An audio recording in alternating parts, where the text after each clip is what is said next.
Hi, I'm Katie. I'm with the Safe Bar Network, and we have been wanting to have some conversations with facilitators to sort of pull back the curtain and talk about what really happens behind the scenes at our trainings.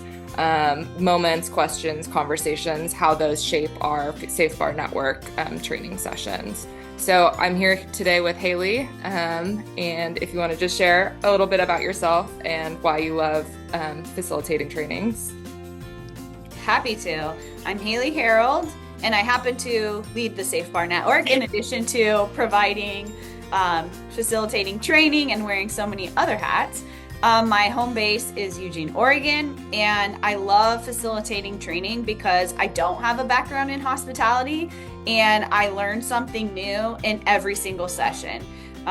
Something brilliant, something creative, something that takes kind of like the hypothetical, bar lights are on, ideas and solutions, and puts them into real world action. So what can we actually do when it's crowded, it's busy, and we have these problems come up? So I take those with me and share them with other people, and I'm just super impressed by the skills and creativity of hospitality folks. One thing that I'm wondering about is what is the most important thing that you want every staff member to walk away with at the end of trainings?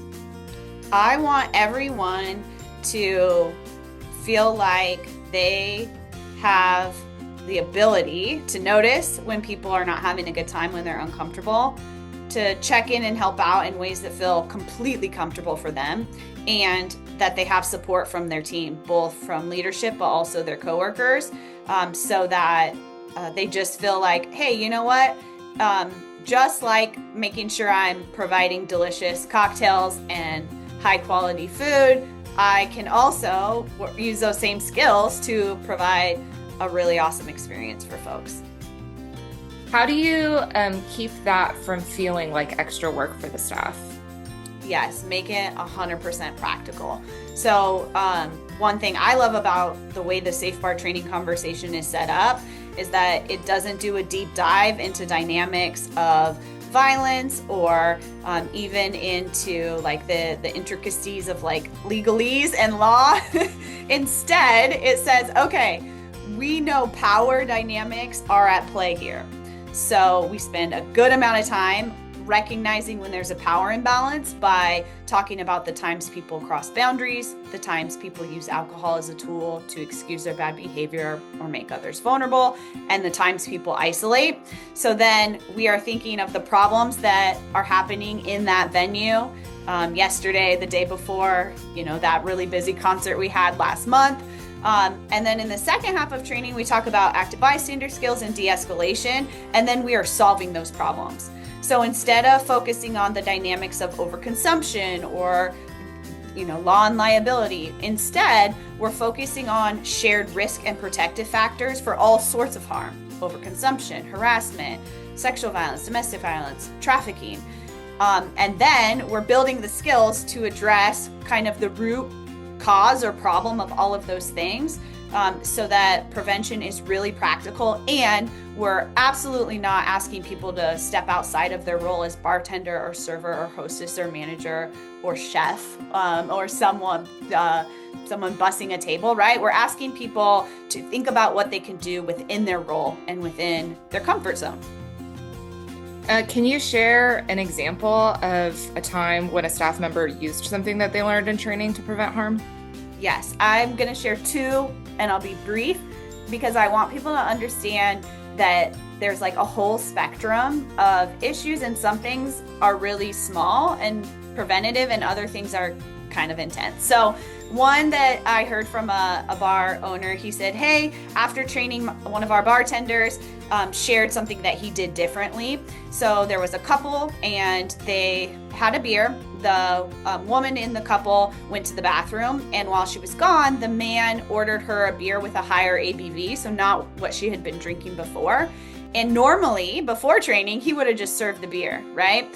But after training, he realized, one, like she wasn't there to say whether she wanted it or not, and two, it wasn't what she had drank before, and it was a higher alcohol content drink. So he just said, awesome, this is a different beer. I want to make sure she's going to like it. I'm just going to wait till she comes back to pour it. So really simple change. So easy. Right? Yeah, so easy. But it made it unlikely that his service would create a power dynamic between those two people. Instead, he made sure both people had equal power by asking her, do you really want this? And letting her say whether she did or not.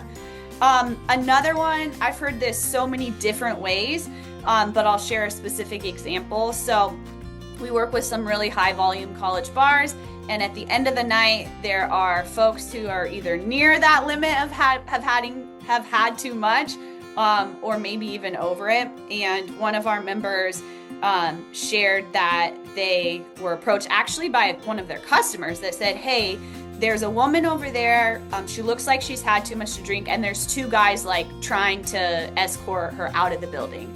And so they immediately like took it seriously, which I think is step one, right? And are like, okay, like we want to take care of this person. We want to make sure that they're going home with their friends. So they found the people and they simply just said, hey, she needs to hang out and drink some water before she leaves the venue. We want to make sure that she's okay. And interestingly, the two men left. They were not maybe actually interested in taking care of her, like they had said.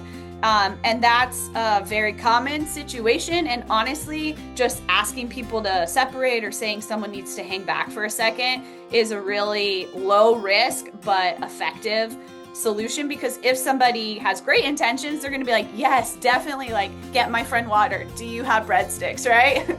But if they have bad intentions, they're going to leave, right? They're not going to want to be caught doing this harmful thing. So different solutions, but impact either way. Yeah, I love that. I always think about how, like, worst case scenario, you read the situation wrong and people know that you're keeping an eye out for them.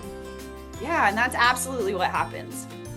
So, okay, well, I think that's all I have for you today. Thanks so much for sharing, and it was great talking to you. Happy to do it. Thanks, Katie.